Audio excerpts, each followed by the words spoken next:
Shivam marble and granite, ঐতিহ্য আর আধুনিকতার মেলবন্ধন। এখন গড়বাড়ি, আরামবাগে। ফোন 9475179586। কামারপুকুরে রথযাত্রা শুধু ধর্মীয় উৎসব নয়, যাত্রা শিল্পের নতুন মরশুম শুরুরও ঐতিহ্যবাহী দিন। শ্রী শ্রী রামকৃষ্ণদেবের জন্মভূমি এই জনপদে তার বাণী যাত্রায় লোকশিক্ষা হয়, আজও যাত্রা সংস্কৃতির অন্যতম প্রেরণা।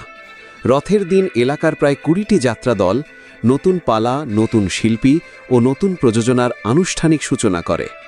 দলগুলির বুকিং অফিসও নতুন সাজে সেজে ওঠে, যেখানে শুভাকাঙ্ক্ষী, উদ্যোক্তা ও যাত্রাপ্রেমীদের ভিড় দেখা যায়।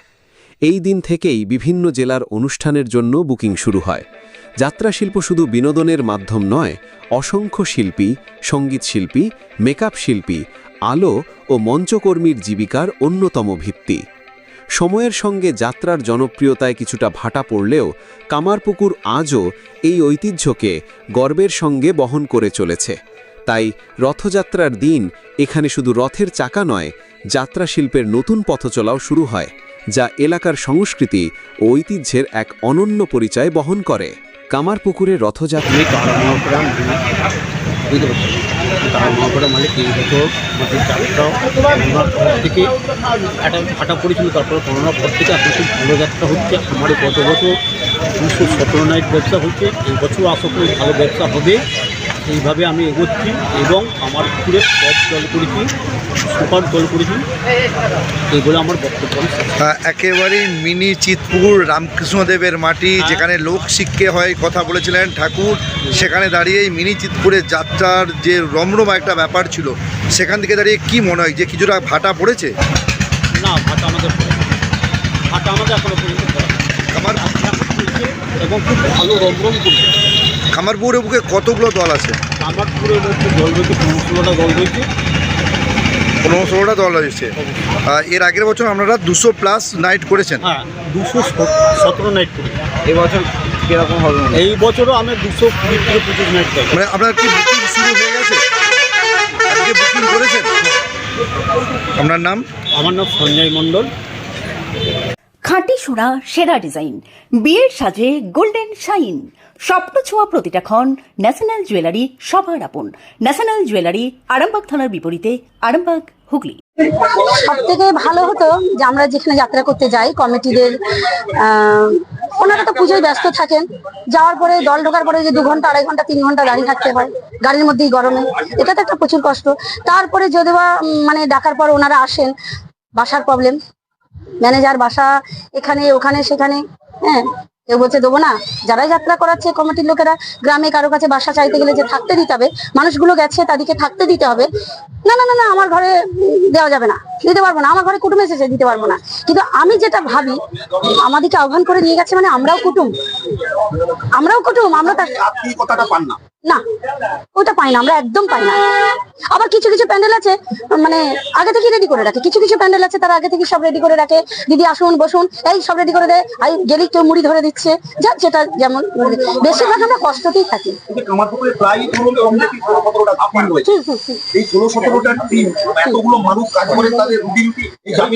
সব যাত্রা প্রচুর আর্থিক সমস্যা,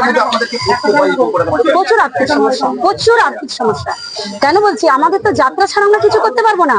আর এখন যা পরিস্থিতি হয়ে গেছে, যাত্রার প্রচুর দল বাড়ছে, প্রচুর দল বাড়ছে। এবার দল বাড়ার জন্য যে দল দেখা যেত যে 150 পালা করছে, সেই দলটা দেখা যাচ্ছে 100 পালা করছে, কেউ 80 পালা করছে। 80 পালাতে তো শিল্পীদের সারা বছর চলবে না, কারণ যে শিল্পীরা যাত্রা করতে যাচ্ছে এনাদের দেখা যাচ্ছে বাড়িতে আরো 3-4টে বাড়িতে ফ্যামিলি আছে, তাহলে সেই মানুষগুলোকে চালাতে হচ্ছে, দেখা যাচ্ছে একটাই রুটি রোজগার। এইভাবে খুব কষ্টে আছে, প্রচুর প্রচুর কষ্ট।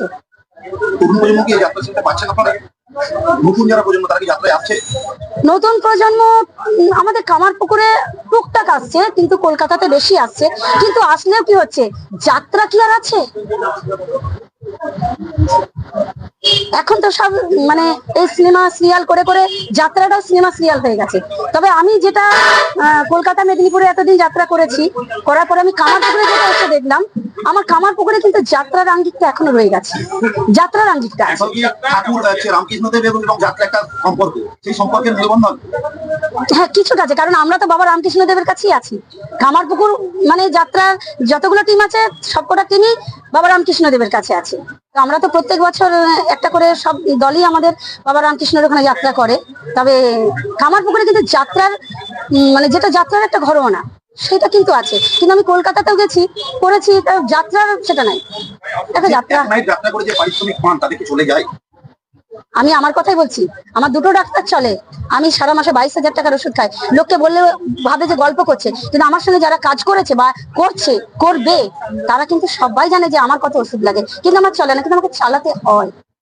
রাজ্যের সরকারের পালা পরিবর্তন হয়েছে, সেইভাবে বিগত সরকার কোনো সরকারকে আপনাদের সাথে দেখা যায়নি। নতুন সরকারের কাছে আপনারা কি আহ্বান জানাবেন? নতুন সরকারের কাছে আমার একটাই আবেদন যে আমাদের এই যাত্রা শিল্পটাকে ওনারা একটু তাকিয়ে দেখুন। বিশেষ করে আমাদের কামারপুকুরে আমাদের কোনো শিল্পী কিচ্ছু পায়নি, কোনো শিল্পী পায় না। কলকাতাতে ওদের একটা করে ভাতা তৈরি করা হয়েছে, কলকাতাতে সবাই ভাতা পায়, যাত্রা ছেড়ে দিলে ভাতা একটা পাচ্ছে, কিন্তু আমার কামারপুকুরে এখন কোনো শিল্পী কিচ্ছু পায় না। যেমন কলকাতাতে মেদিনীপুরে মানে নন্দকুমার, ওখানে দেখছি যেমন একটা যাত্রা উৎসব হয়, আমার কামারপুকুরে এখনো সেই যাত্রা উৎসবটা হয়নি। তো আমার নতুন সরকারের কাছে আবেদন, যদি আমাদের কাছে এই যাত্রা উৎসবটা মানে প্রচলন করে তাহলে আমাদের খুব খুব আনন্দ হয়। এটা সরকারের কাছে আমার বিনীত আবেদন। আমার নাম ডলি বিশ্বাস, আমি কামারপুকুরে যাত্রা শিল্পী। বিগত আগে করেছি কলকাতা, মেদিনীপুর, এখন কামারপুকুরে। চিকিৎসার ক্ষেত্রে সেরা স্বীকৃতি অর্জন করেছেন টেরেজা মেমোরিয়াল হসপিটাল। মানুষের পাশে, মানুষের সাথে। সম্পূর্ণ স্বাস্থ্যসাথী মান্যতাপ্রাপ্ত টেরেজা মেমোরিয়াল হসপিটাল, আরামবাগ ও বর্ধমান। তাই লোক শিখতে হয় রামকৃষ্ণদেবের জন্মভূমি কামারপুকুর। কামারপুকুরকে ঘিরে যে যাত্রা শিল্প, আজকের দিনে আপনাদের এখন উৎসবের দিন, এই বিষয়টা নিয়ে কি বলবেন? বা জয় শ্রীরামকৃষ্ণ, শুভ রথযাত্রার শুভেচ্ছা, অভিনন্দন সবাইকে। প্রশ্নটি ভীষণ ভালো লাগলো। শুরু হলো ঠাকুরকে দিয়ে, যে আমার পুকুরেরই মানুষ ঠাকুর শ্রীরামকৃষ্ণদেব কথাটি বলে গেছেন যে যাত্রা থিয়েটার ফেলনা জিনিস নয়, এতে লোকশিক্ষে হয়। খুব সুন্দর একটি কথা দিয়ে শুরু হলো আজকে রথযাত্রায়, ভালো লাগলো। তো হ্যাঁ, তাই তো, উনি আমার পুকুরে থাকাকালীন আমার একটা পরম সৌভাগ্য যে একটু ওনার কথাটা বলে নি। ওনার নাম যখন গদাধর তখন 5 শিবের মন্দির যে শ্রীপুরে, ওইখানে নীলকণ্ঠ মুখোপাধ্যায়ের শিবযাত্রা, কৃষ্ণযাত্রা, এসব পৌরাণিক আখ্যান নিয়ে যাত্রা হতো। সেই দলে গদাধর শিব সাজতেন, তো শিবই হয়ে গেছেন। হ্যাঁ, তার পরবর্তীকালে তো নানা রকম ইতিহাস, এতটা গেলে তো অনেকটা বিস্তারিত হয়ে যাবে। তারপর উনি যখন এখান থেকে কলকাতায় দক্ষিণেশ্বরে গেলেন, তখনই ওনার শুরু হলো সাধন মার্গ। তারপর উনি দেখলেন যে চৈতন্য লীলা কে করছে থিয়েটারে, চৈতন্য, আহা, গিরিশ ঘোষ, যাবো দিয়ে উনি গেলেন, গিয়ে দেখলেন, দিয়ে উনিও অচৈতন্য হয়ে গেছে। হ্যাঁ, সমাধিস্থ হয়ে গেছিলেন যে চৈতন্য লীলা।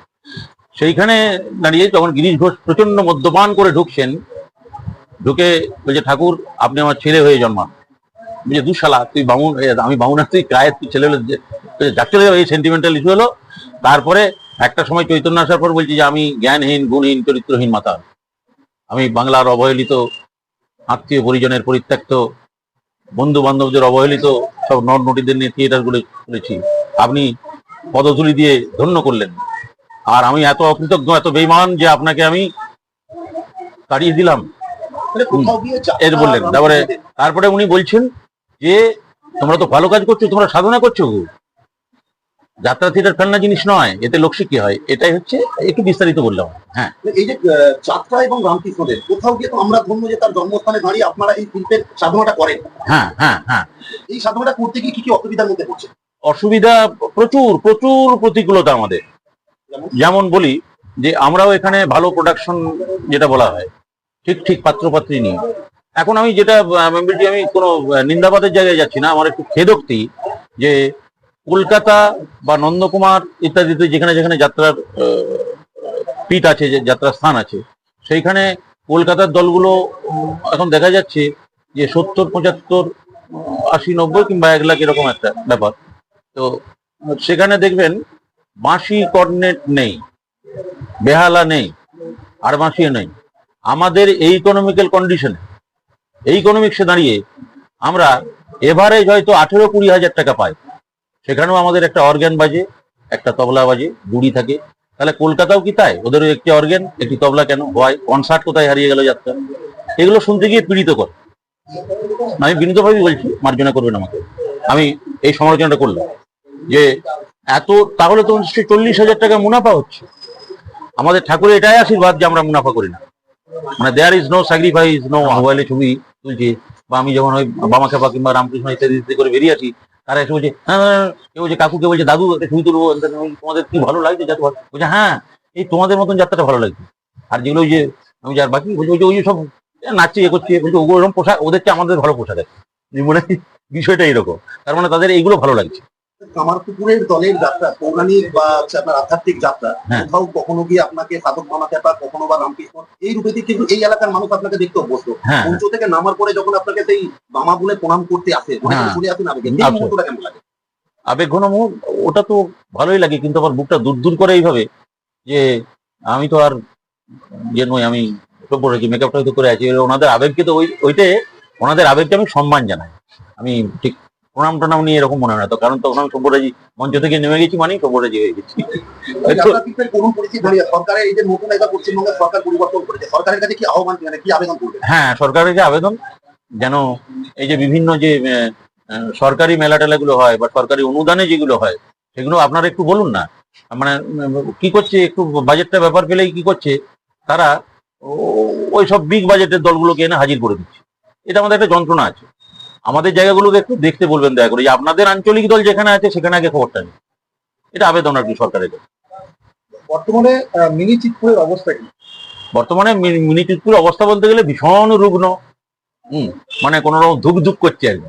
তাও আমরা আছি, যার জন্য কলকাতা থেকে চলে এলাম। তো কি হবে, খেতে পাচ্ছি আদান তো খেতে পাচ্ছি। আবার মোটামুটি বছরে 365 দিনে কতগুলো শো করে না? 365 দিনে, যেটা আমাদের ওই মানে কারো হয়তো 70-75 হয়, কারো 100 হয়, কারো 150 হয়, আবার কেউ 200 ছাড়িয়েও চলে যায়। হচ্ছে তো হচ্ছে। হ্যাঁ, কোথাও গিয়ে নতুন প্রজন্ম কি যাত্রার দিকে ঝুঁকেছে বলেই শোটা বাড়ছে? হ্যাঁ, তাই তো। আমি কমিটিকেও গিয়ে দেখছি, অনেক ইয়াং জেনারেশন কমিটি, আমি তাদেরকে খুব সাধুবাদ ধন্যবাদ জানাচ্ছি যে বাহ, তোমরা ইয়াং জেনারেশন যাত্রা করাচ্ছ। বলছে ধর ফাংশন আমি কিন্তু ইয়ে করছি না। বলছে ওইসব করাতে গেলে আমাদের সেই সিকিউরিটি কই, মহিলারা নাচবে ইয়ে করবে, তার জায়গায় বাবু আমাদের ফাংশন মানে টেনশনের দরকার না, আমাদের যাত্রাই ভালো। একটু ভালো লাগে। হ্যাঁ, মিনি চিতপুরে বর্তমানে কতগুলো দল আছে? এবছর কটা হয়েছে আমি ঠিক বলতে পারবো না, মনে হচ্ছে। হ্যাঁ, 16টা দল ভাবা যায়। এই যে 16টা দলের এতগুলো মানুষ, তাদের রুজি রুটি কিন্তু যাত্রা না, কৃষিটাও আছে তার সঙ্গে। আমাদের এখানে অ্যাডভান্টেজ কি এই দলগুলোর, যেটাকে বলে ঘর বার দুই হবে, ঘর বার দুই। এই যে 16টা দলের যারা বলাকুচি আপনাদের রয়েছে, সবাই কি কামারপুকুর না তার থেকে বাইরে? আপনাদের ভালোবাসার আর এক নাম চন্দন জুয়েলার্স। চন্দন জুয়েলার্স, আরামবাগ, সদরঘাট, হুগলি। আজকে তো রথ, আর রথ থেকেই একেবারে মিনি চিতপুরের যাত্রা বুকিং শুরু হয়। তো কি বলবেন? কি বলবো, রথযাত্রা উপলক্ষে এটাই বলবো, সবারই আগামী দিনের যাত্রাপথ যেমন শুভ হয় এই কামনা করি আমরা। একটা সময় করোনা পিরিয়ডে একেবারেই যাত্রা থমকে গিয়েছিল, সেখান থেকে দাঁড়িয়ে কি কিছুটাকে যাত্রা আবার তার প্রাণ ফিরে পেয়েছে? অবশ্যই অনেক উন্নত তখন থেকে এখন। সারা বছরে কতগুলো নাইট করেন? আমরা 200 থেকে 220টা নাইট করেন। তো আপনি কত বছর এখানে যুক্ত আছেন? আমাদের দল হয়েছে এই নিয়ে 3 বছর, তারা মহাপুরা।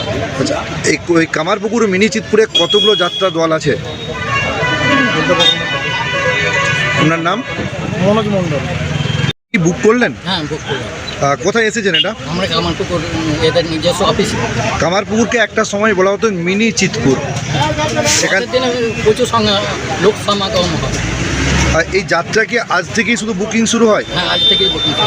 আপনারা কোথা থেকে এসছেন? আমরা মাধবপুর থানা, পূর্ব বর্ধমান, রতনপুর গ্রাম থেকে। কি দেখে যাত্রা বুক করলেন? এদের প্লেয়ার স্টাফ দেখে বুক করলাম।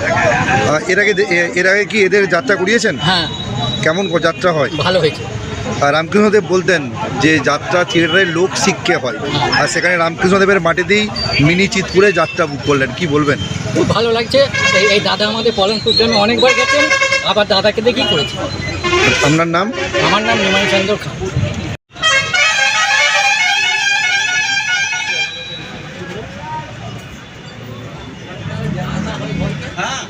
আমি তো ওখানে 8টার মধ্যে বাড়ি।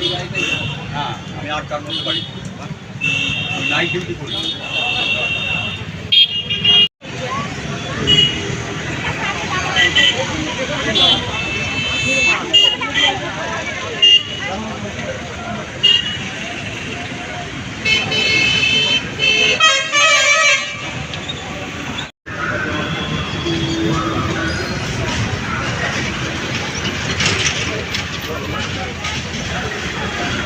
চুড়ি, তুমি নারীর প্রিয় সব উৎসবে।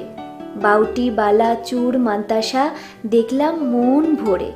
জনপ্রিয়তায় আজও সেরা মিনা করা ঝুমকা। কানে দিলাম কানপাশা, পূরণ হলো সব আশা। হাতের আঙুলের আংটি নানা ডিজাইনে পাবে। ঐতিহ্যবাহী নেকলেস আজও মনে ধরে। জড়োয়া, সীতাহার সবার নজর কাড়ে। তাই তো বিয়েতে পেলে এত গয়না সবার মনে ধরে। নতুন সম্পর্কের শুরুটা আজও সোনার মতো খাঁটি। যখন সেরা জিনিস, সেরা কালেকশন, সাথে ন্যায্য দাম, তবে উন্নতর কেন? অর্ধশত বছরের বিশ্বাস, আপনাদের ভালোবাসার আর এক নাম। চন্দন জুয়েলার্স, আরামবাগ, সদরঘাট, হুগলি।